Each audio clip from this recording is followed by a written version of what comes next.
So, for the past 9 weeks, I've been sharing different authors and thought leaders that I read and study and enjoy their content. And Robert Bruce Shaw has written a book called Leadership Blind Spots. And he reminds us that what we don't see can hurt us.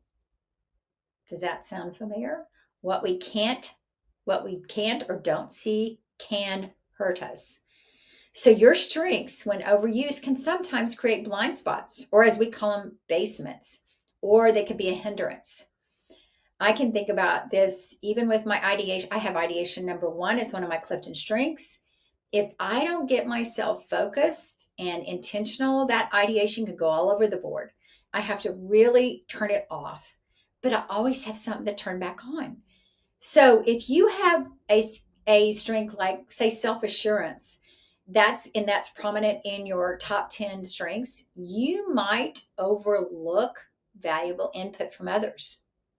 Or those with responsibility might take on too much. They have a hard time to say no. I know I have responsibility number six. Sometimes when we take on too much, we miss deadlines, we miss opportunities.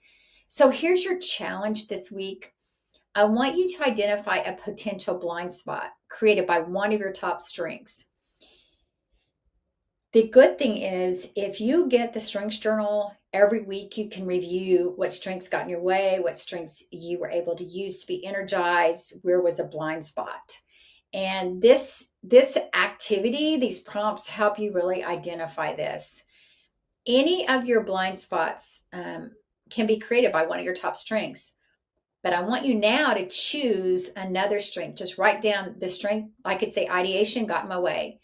But now I'm going to choose another strength that helps me get out of the basement, that helps me get out of the hindrance, and it helps me turn down that ideation and turn up something else. And for me, that's strategic.